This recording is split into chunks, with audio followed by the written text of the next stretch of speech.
Não tem como falar de outubro sem lembrar de Outubro Rosa. E não tem como falar de Outubro Rosa sem lembrar da minha amiga querida, a doutora Adriana Brasil, que está com a gente no podcast do Shop Mix.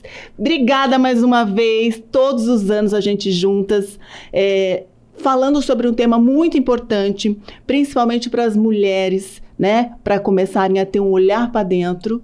E você, uma pessoa querida, iluminada, que ajudou e ajuda muita gente a se curar e se prevenir. Muito obrigada, é uma honra tê-la aqui. Ai, minha querida, somos nós, né? Porque é nessa hora que você vê que o médico, o comunicador, o empresário, todo mundo pode fazer parte dessa grande militância. Então, faz acho que uns 15 anos que a gente trabalha junto no nosso Outubro Rosa, junto com a população de Piracicaba, a região e o Brasil. Você que está em casa, que está no carro, que está no trabalho, vem junto, porque hoje a gente vai esmiuçar essa história, porque não é só sobre câncer de mama, é sobre ser mulher, é sobre ser saudável, é sobre superar as expectativas até do que a gente imaginou pra gente. Exatamente, é um autoconhecimento e um autocuidado, né? Eu falo que hoje a gente fala muito de empoderamento e tudo mais, mas eu acho clichê. Eu acho que a mulher, quando ela é empoderada, é quando ela realmente se cuida, porque a gente cuida de filho, de cachorro, a gente cuida de tudo, a gente sabe, a gente tenta administrar tudo. E às vezes, a maioria das mulheres, elas acabam esquecendo de olhar para dentro. E é aquela coisa, né, Adri? Se a gente não tiver bem, a gente não vai conseguir servir para as pessoas que a gente ama. Eu gosto muito de falar de autoconhecimento como um todo, e falar sobre teoria é muito fácil. Sim. A gente tem certeza que com todas as redes sociais, todo mundo tem acesso à informação, mas a questão é a curadoria da informação. Então, esse mês de outubro, para mim, ele é muito importante porque quando a gente fala para o ser humano em geral, homens, mulheres, crianças, idosos, a gente tem uma linguagem universal.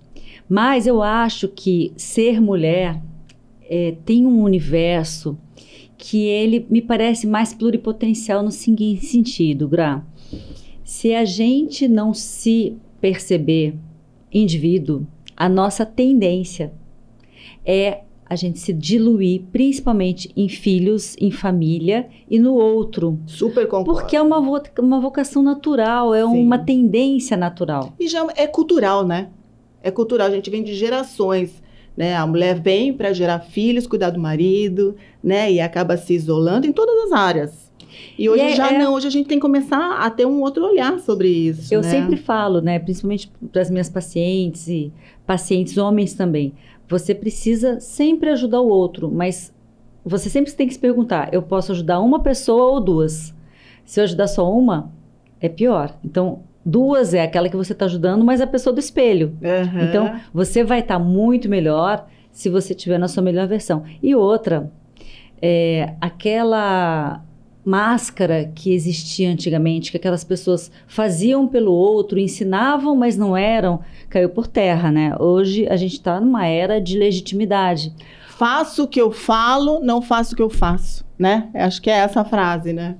Exato. Então, hoje em dia, aquela pessoa que não pratica aquilo que ela acredita, ela não sobrevive, porque é liderança pelo exemplo, mais ou menos isso, né? Eu vivi muito isso agora na pandemia, Gra, porque foram 5 colegas que eu perdi no fronte do Covid. E a gente não tinha nem vacina e a gente não tinha remédio, né? Então, a gente precisava olhar para a imunidade, olhava para dentro para saber o que eu posso fazer para manter a minha missão, porque, afinal, o médico ele tem que fazer o atendimento e se o soldado morre em guerra, ele tá tranquilo, porque é essa a função dele, né? Eu me coloquei muito nesse lugar na pandemia e eu não me escondi, muito pelo contrário, eu saí. Mas no 5º amigo que morreu, que todos eram muito queridos e muito próximos, eu falei, gente, que transformação que eu não fiz até agora, ainda que faço palestras de Outubro Rosa, de câncer, de prevenção há 20 anos, que eu não fiz em mim, que eu posso fazer.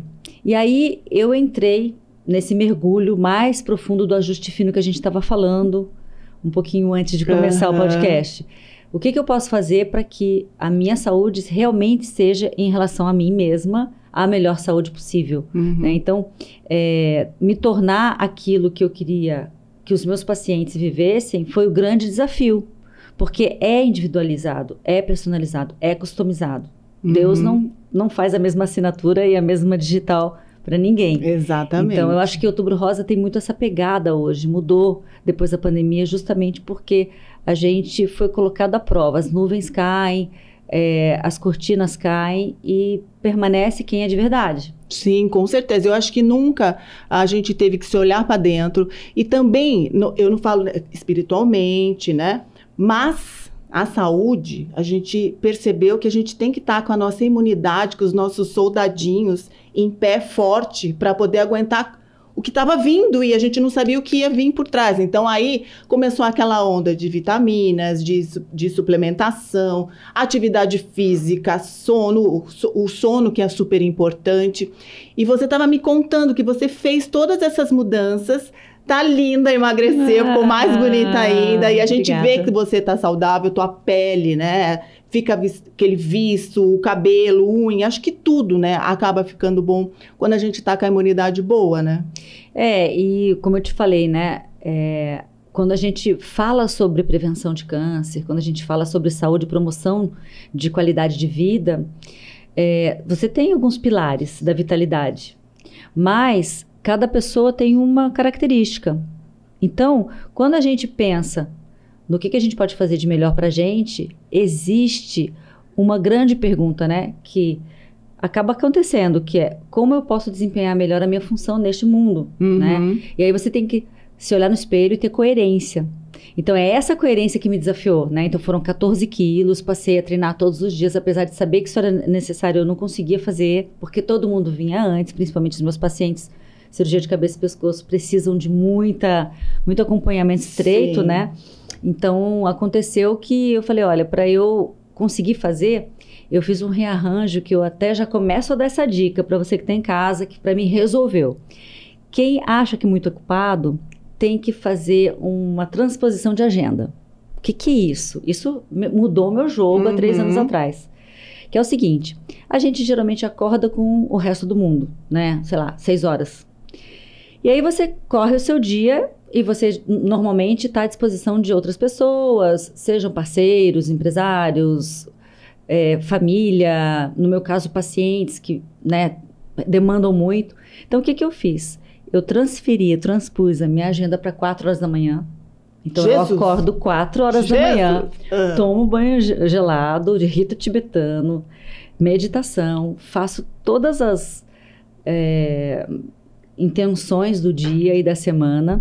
Que isso muda o dia, né? Isso muda completamente. Nossa, quem nunca fez, tem que fazer. Porque quando você para de manhã e, tipo, já projeta o seu dia com aquela energia positiva... Olha, eu sou experiência viva disso. O seu dia muda, as coisas acontecem. Então, pode acreditar que isso realmente não é super na modinha, né? Wellness. Não, isso realmente é real, né? E a gente fala para não acreditar na gente não, né? Para testar. Então, tem coisas que dão certo para uma pessoa que não dão para outra. Sim. Mas para mim deu muito certo, por quê? Das 4 às 6, você tem 2 horas. Você precisa de 1 hora, pelo menos, bem feita para você entrar nessa vibe, vamos dizer assim, né? Dar essa intenção, porque a gente não controla o que acontece com a gente, mas sim, a gente controla como a gente vai encarar as coisas que acontecem com a gente. E isso é manter cortisol, e isso é manter adrenalina, isso é manter as células da imunidade em dia. Então, nessas 2 horas, você consegue planejar, colocar prioridade e colocar força no que você acredita. E aí, para você acordar às 4 da manhã, você tem que dormir às 9. Então, nessa história, são 2 horas que ninguém te liga, das 4 às 6, e são 2 horas que todo mundo te liga, mas você está dormindo, que é das 9 às 11, né? Eu dormia todo dia 1h30, 2 horas, e acordava às 6 e achava isso muito bonito. E o sono, a gente sabe que de todos é o maestro, é o que consegue zerar a questão das 24 horas, né? Então, nós temos ciclos circadianos, que o principal deles é no dia e da noite. Então, a cada 24 horas, o corpo está programado para reparação, para regeneração, para reconfiguração. O que a gente faz? A primeira coisa que a gente faz, a gente negligencia completamente isso. Então, eu tenho uma vida inteira de médica, dormindo 4, 3 horas por noite, mas isso o máximo, eu não preciso mais que isso. E não é verdade, quando você fica embebido num ambiente que você dormiu 6, 7, 8 horas, que é o ideal, você é outra pessoa, muito mais tolerante, muito mais compreensiva, muito mais resiliente, muito mais perspicaz. Então, aquelas reuniões que demoravam 1h30, demoram 10 minutos, porque você entra na reunião sabendo tudo. Então, a cabeça, para mim, pelo menos, o grande indicador foi a rapidez de raciocínio. Então, tinha como se fosse uma névoa, né? Mas quando eu tiro glúten, tiro lactose, tiro açúcar, tiro álcool, começo a dormir melhor, acordo mais cedo, é uma outra qualidade de pessoa, né? É ter o território biológico preparado para qualquer coisa que aconteça, que você vai dançar essa dança da vida, né? Então, voltando lá nas 2 horas, que na verdade são 4, são 2 de manhã e 2 à noite, que você acaba tendo mais contato íntimo consigo mesmo. Então, para quem tem muita dificuldade de dizer não para as outras pessoas, adianta a agenda que vai dar justamente as 4 horas que você precisa para você. 2 horas que ninguém acordou e 2 horas que você foi dormir todo mundo acordado. Então, você ganha 4 horas nessa brincadeira. Muito simples, né? Eu aprendi isso numa mentoria que eu fiz de gestão de tempo. É muito simples, ok. Mas é muito difícil ao mesmo tempo. Como que eu começo? Por onde eu começo? Começa fazendo uma teoria que chama 3-2-1. 3 horas antes de dormir, você para de comer. 2 horas antes de dormir, você para de trabalhar. E 1 hora antes de dormir, você sai dos eletrônicos.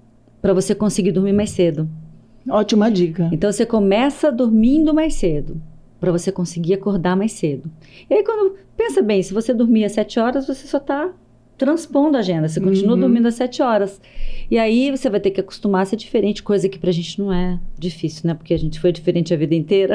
Mas um pouquinho mais diferente, um pouquinho mais esquisito, não faz muita diferença, né? Exatamente. Então, eu me tornei muito mais esquisita nesse aspecto. E você que tá em casa, as pessoas não estão nem aí pra você, viu? Pode ser esquisito porque as pessoas estão preocupadas com elas mesmas, Sim. Né? Então, se você acorda 4, 5, 6, se você vai dormir às 3, o problema é seu.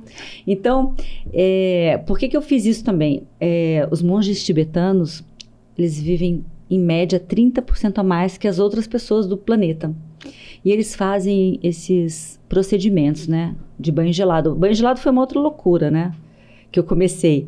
No inverno. No inverno você começou? Inverno, parece que tá caindo pedra, Mas gelado. É tipo um choque gelado ou não? Choque. Você toma banho mesmo? 5, 10 minutos de banho gelado. E aí é como se o seu corpo saísse das 4 horas da manhã e entrasse no meio-dia. Você tem a disposição de meio-dia. Então é uma outra coisa que está cientificamente comprovado também, que aumenta o número de células T, que são as células da imunidade. Então são pequenas coisas que você vai se convencendo que podem ser execuíveis na sua vida, você vai introduzindo uma por uma, você vai se adaptando e aquilo faz parte de você. Ninguém precisa te cobrar que você escove dente, Sim. Não é? E você escova dente. Eu acho que você vai vendo a sua mudança positiva e isso vai te alimentando de mais, né? Mais vontade. A hora que você vê, você já conseguiu entrar nessa e percebe tendo o resultado de uma qualidade de vida muito melhor, né? E uma outra coisa, Gra, que me convenceu também, é que, na real, a nossa escolha não é a nossa escolha. Então, vamos lá. A gente, na ancestralidade, comia fruta, verdura, coisas não processadas. Você acha que é natural a gente aprender a comer processados? Não, claro que não. Não, é uma indústria que faz uma pressão de marketing para que você acredite que aquilo é bom. Uma criança não nasce achando o salgadinho uma delícia, cheio de embutido enlatado, de acidulante, edulcorante. Aquela criança, ela é um papel em branco. O que você ensinar para aquela criança, ela vai aprender. Uma criança não aprende a fumar sozinha. Ela viu alguém fazendo isso. Sim, sempre, né? E esse alguém, de alguma maneira, sofreu pressão da indústria, do tabaco, dos alimentos. E a gente não vai nem tocar nesse assunto porque ele é muito nevrálgico, né? A indústria da doença, que é a indústria do quimioterápico, do radioterápico, do medicamento. Na verdade, a gente tem uma grande mente que consegue dizer para nós o que o nosso corpo está pedindo. Se não a cada 24 horas, a cada 7 dias. Se não a cada 7 dias, a cada ano. Você desenvolver uma doença, você precisa insistir no equívoco 24 horas seguidas, por semanas seguidas, por anos seguidos, para desenvolver uma doença. Então, a gente precisa fazer muita força para ter um problema, de fato materializado, né? Sim. Então, eu, por exemplo, eu não tomo mais remédio, porque se eu tenho uma dor, eu tenho que respirar essa dor. Se uma pessoa tem pressão alta, ela tem que entender por que ela tem pressão alta. Então, imagina, a indústria da saúde vai mandar essa pessoa caminhar, tirar o sal, diminuir a gordura, emagrecer. Ela vai voltar para o eixo dela. O que a indústria da doença faz? Toma um antihipertensivo. E as indústrias de antihipertensivo enriquecendo horrores. E é engraçado escutar essas dicas suas, né? Porque você é médica, né? A gente sabe que médico dá remédio, a gente sabe que vocês vão tratando os efeitos colaterais de tudo, e você vindo, né, com essas dicas super bacanas, mostram realmente. Eu tô surpresa com você, viu, amiga? Que máximo, uma surpresa positiva de ver você tão bem, né? Ô, Gra, mas olha só corrigindo, eu dou remédio sim. Eu opero cirurgias 8 horas destrutivas, reconstrução de 3, 4 horas. Mas eu entendo, justamente porque eu faço isso, que teria sido possível fazer uma intervenção 20, 30 anos antes nessa mesma pessoa, através da educação, conscientização, incorporação de novos hábitos. Exatamente. E ela não teria esse câncer. Então, hoje, eu fico nessa vida em que eu vejo a consequência, mas eu penso nos próximos filhos, nos próximos netos, como a gente muda isso. E tem mais uma coisa pior de todas. Vamos dizer, 2050, está previsto para metade da população ter câncer. É, eu li isso. Assustador. Vamos fazer de conta que o dinheiro do mundo é infinito. Vamos fazer de conta que todo mundo tem acesso à saúde. Ainda que tudo isso aconteça, não tem como metade da população ficar doente e ser cuidada pela outra metade. Metade da população usar toda a infraestrutura, insumos para medicamentos e a outra ficar descoberta.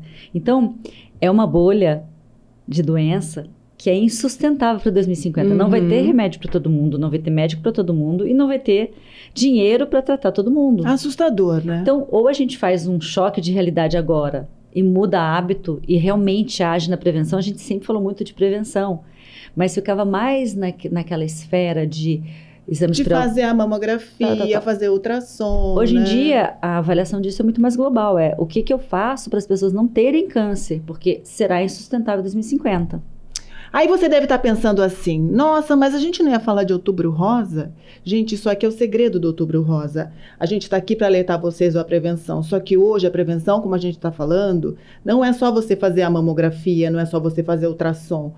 A prevenção é mudar totalmente os hábitos. Foi tudo que ela falou até agora. Isso é prevenção de qualquer tipo. A gente está falando de câncer, mas de qualquer tipo de doença. Então, a gente está aqui hoje para lembrar vocês e tentar dar um chacoalhão, porque ela me chacoalhou, não sei você, mas eu tomei um chacoalhão aqui, né? Não sei nem por onde eu vou começar pelo 3, 2, 1 aí que ela ensinou a gente, porque a gente tem que começar uma hora E é claro, né, eu falo que o Outubro Rosa foi uma coisa que eu aderi há 15 anos atrás, quando eu comecei a fazer a mamografia. Então, sempre no Outubro Rosa, eu já sei que eu tenho que fazer mamografia. Então, eu acho muito importante esses tipos, né, de temas que todo mês tem. Eu sei que agora tem o Novembro Azul, que são os homens com câncer de próstata. Então, a gente acaba dando uns starts. Esse ano, se eu não me engano, você me corrija, ela que tá, a Giovana, que é assim, quem procura, acha e pode se curar. Não é isso, tá certo? Eu achei ótimo, porque essa frase encaixa em qualquer tipo de doença. Então, eu ouço muito, e você também, não vou fazer exame, quem procura, acha. Graças a Deus que achou, né? Então, hoje a gente está aqui mudando um pouco o perfil das nossas entrevistas, porque a gente sempre bateu realmente em mudança de hábito e tal, mas hoje você deu uma aula para a gente em relação à mudança de hábito, tanto alimentar, hábito de vida mesmo, da grande importância que a gente realmente tem que olhar para dentro e tentar, né, se reprogramar, acho que essa é a palavra certa, para que a gente não tenha o problema do câncer, né? O Gra, e nesse ponto, esses 15 anos juntas, fazendo o nosso Outubro Rosa funcionar, a gente já tem alguns resultados, né? Todo mundo que está assistindo já ouviu alguma história assim. Poxa vida, a minha avó teve uma ferida na mama e a gente descobriu quando já estava com odor. Ela se escondia, ela achava que aquilo era culpa dela. E quando a gente descobriu, não havia nada mais a fazer. Nem químio, nem rádio, nem cirurgia. Essa é uma história do século passado, antes de ter Outubro Rosa. Hoje, todos os dias no consultório, eu tenho a história número 2, que é quanto mais a gente trabalha Outubro Rosa, mais a gente ouve essa história. Ela é real hoje, coisa que era raro a gente ouvir no consultório, que é a seguinte história. E aí, você já teve alguma doença? Já tive apendicite e tal. Eu já tive um câncerzinho de mama, muito pequenininho que eu vi na mamografia, mas não foi nada, foi só um quadrante, não precisou mais fazer nada. Eu estou em acompanhamento. Você já está em acompanhamento há quanto tempo? 10 anos. Olha. Então, quer dizer, aquela mulher passou por aquilo, através da mamografia, teve uma microcalcificação, fez uma cirurgia pequena, está curada e ainda ela faz um desfecho muito lindo, que foi a melhor coisa que aconteceu na minha vida. Por quê? Porque naquele momento, por conta do mito do câncer, né, daquele paradigma que a pessoa tem uma doença grave e vai morrer, um decreto de morte, eu parei, olhei para minha família, olhei para os meus filhos, olhei para o meu trabalho, olhei para o tempo que eu gastava com coisas que não tinham nenhuma importância, priorizei o que para mim fazia mais sentido, e nesses 10 anos, a minha vida foi outra, justamente porque eu tive esse choque mecânico que me trouxe consciência das minhas escolhas. Eu passei a fazer exercício físico e hoje, por exemplo, eu sou triatleta. Então, eu tenho vários aspectos da vida das minhas pacientes e dos meus pacientes com câncer que mudaram naquele momento, daquela intervenção. E aquela pessoa largou 80% do que não fazia nenhum sentido e se apegou naqueles 20%. E a partir de então, ela teve uma outra vida. É como se ela reconstruísse do zero a vida dela. Fiz 50 anos, faz mais ou menos um mês. E eu não fui contemplada com nenhuma dessas doenças ainda. Nem vai. E tudo bem. Não. E a gente não é melhor que ninguém, a gente está dentro desse mar de possibilidades. Mas o fato de fazer 50 anos quer dizer o seguinte, você só tem mais 50, né? Mas posso falar? Eu também tenho 50. E eu vou falar que as pessoas falam assim, agora a gente já é ladeira abaixo. Eu não acho que é ladeira abaixo. Eu acho que a gente está no metade da nossa vida e olhar para trás, ver tudo que a gente já fez. Aí eu falo, gente, eu posso fazer muito mais, né? Então eu não vejo ladeira abaixo. Um monte de amiga minha fala assim, a gente já tá ladeira abaixo. Eu não estou ladeira abaixo. Eu também não estou ladeira super acima. Eu também. E aí pensa o seguinte, 10 anos da sua vida você fica aprendendo a comer, fazer xixi, dormir, acordar, sair da fralda. Os outros 10 anos você ficou brigando com os pais porque você era um adolescente rebelde. Eu mesma era muito rebelde. Depois, os outros 10 dos 30 anos, você ficou fazendo formação, se encaixando em seu trabalho, encontrando sua missão de vida. Os outros 30, dos 30 ou 40, ficou fazendo filho, cuidando de filho e resolvendo questões de marido que entra e sai, né? Tem esse negócio também. Depois, então, dos 40 aos 50, você começou a aprender. Fez 50, meu Deus do céu, chega de escola, né? Agora vamos viver. Exatamente. Então, eu acho que agora é exponencial o aprendizado, porque a gente ficou muito tempo com essas coisas bem ordinárias da vida, aprendendo a fazer, né? Agora, então, eu tenho essa ideia.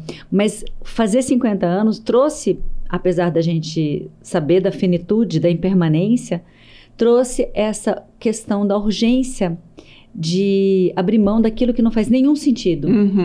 Né? Então, para mim e também os meus pacientes com câncer falam a mesma coisa. Você simplesmente deixa cair um monte de coisa que não faz mais sentido, que você vai ter que seguir sem aquilo. Então, é um certo desapego, é um processo muito interessante. Sim. E a saúde, eu acho, ela tem muito disso, né? O quanto você é capaz de estar no fluxo da vida.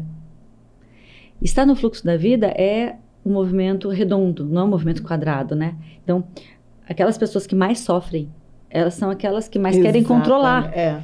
E isso é um sofrimento infinito, eu acho, né? Então, a gente está nesse fluxo, tentando captar aquilo que a gente pode mudar, que basicamente é o da pele para dentro, você abre mão do que está da pele para fora. Olha, o que se apresentar eu vou lhe dar. Então, eu acho que a saúde, ela vai muito por isso, né? E isso é libertador, né? Mais imunidade e tudo mais, além de todas as técnicas que a gente tem de suplementação, de alimentação. Essa postura de vida, eu acho que é uma das mais positivas. E agora, no Outubro Rosa, se a gente pode falar de comportamento, esse comportamento que está no fluxo é o comportamento que traz melhores marcadores de sangue, de hormônios, de imunomoduladores, para que você possa atingir a saúde extraordinária. E antigamente se falava assim, né? O câncer, ele é hereditário. Ah, minha mãe teve, vou ter. Hoje, com a epigenética, não mais. E com essa mudança de hábito de vida, você consegue dormir uma célula que é cancerígena, não consegue? Consegue. E no consultório, muita gente busca o screening oncológico familiar. O que é isso? A pessoa teve 1, 2, 3 cânceres na família. Principalmente quando é mama, intestino, pulmão. Aí fica todo mundo apavorado, né? E aí o pessoal vai no consultório e fala assim, Adriana, eu quero que você faça um exame do pé à cabeça, porque eu quero ter certeza que eu não vou ter câncer. Eu falei assim, será que existe um screening dos seus hábitos, né? Do seu comportamento, das suas escolhas? Porque elas também mudam. Exatamente. Amanhã você acorda de outro jeito, você pensa outra coisa, né? Então, a gente faz todos os exames, a gente faz até as testagens genéticas todas, mas isso só fala de 20% da predisposição, que é a predisposição hereditária, não falo nem genética, né? Porque poucos são os genes que são, de fato, relacionados diretamente com o desenvolvimento do câncer. Uhum. Mas essa questão familiar, que a família teve toda câncer de intestino. Aí eu pergunto o seguinte, a sua família, vamos pegar um exemplo dessa pessoa do câncer de intestino. Você lembra do seu bisavô fazendo o quê? Churrasco. Fazendo o quê? Tomando álcool. Fazendo o quê? Não fazendo exercício. Obeso. Aí o seu avô aprendeu isso. Aí o seu pai aprendeu isso e você faz o quê? Churrasco todo santo fim de semana e álcool, e você é sedentário e você está obeso. Você acha que isso é genético? Com o mesmo comportamento. É um padrão de comportamento herdado. Então, quando a gente fala desses 20%, a gente também está falando do que você herda de comportamento. E os outros 80% é a sua escolha a partir do dia que você nasceu. E a notícia boa é que você é protagonista e você pode mudar isso, né? E cada um muda diante de um estímulo. Exatamente. Eu prefiro o estímulo do amor. Do que o estímulo da dor, né? Então tem essa história, né? Eu sempre falo isso pro meu filho. A gente veio para aprender alguma coisa. Ou você aprende pelo amor, se não for pelo amor, infelizmente vai ser pela dor. Então tomara que a gente consiga sempre aprender pelo amor do que pela dor. Mas tem muita gente que a gente conhece que acaba aprendendo pela dor. Mas já aprendendo já tá bom, né? E tudo bem. Já tá bom. A vida, ela é, em alguma instância, sacrifício. Ela não precisa ser sofrimento. Sim. Sofrimento é quando você resiste. Uhum. O sacrifício consciente, ele não é dolorido. Ele é um processo de aprendizado. É um sacrifício que você escolhe fazer. Então, por exemplo, aí agora você vai desmaiar, né? Eu sempre adorei um vinho. Sempre gostei, né? Não vai falar que você parou de tomar vinho? Absolutamente. Nenhuma gota há 3 anos. Nenhuma gota de álcool há 3 anos. Jura? Juro. E aí eu vou te dizer, só entende isso quem não bebe. Porque se você bebe, você acostuma, né? Então hoje, por exemplo, se eu beber hoje, eu fico 10 dias... Se eu beber, isso aqui, ó. Eu fico 10 dias completamente fora do meu eixo. Então, hoje, o meu grau de exigência, ele é tão grande internamente que eu não posso. Então, gente, eu já era sua fã, a partir, né, de agora, eu sou super sua fã, gente. Imagina, e aí água com gás. Tem que ser muito evoluída. Água com gás, e eu fico na mesma vibe que todo mundo. Mas se eu beber, eu fico zoada 1 semana. Então, e sensibilidade pessoal, né? Então, eu percebi que eu tenho muita sensibilidade a álcool, muita sensibilidade a glúten, muita sensibilidade a açúcar. Então, não dá. Tiro isso, eu fico maravilhosa. Se eu colocar isso, eu fico doente. Ai, gente do céu, como eu queria também fazer isso, mas eu vou começar. Pode ser uma coisinha de cada vez, né? Foi tudo devagarzinho, nada é... Toda mudança que você quer que permaneça não pode ser muito radical, né? Sim. Você tem que ir aos poucos, se convencendo. e vendo que são escolhas, né? Agora, eu gosto de uma frase que é ótima. Se eu perco pro pão, eu vou empatar com quem, Gra? Não, eu verdade. olho pro pão, o pão olha pra mim e fala assim, não, meu amigo, pra você eu não vou perder.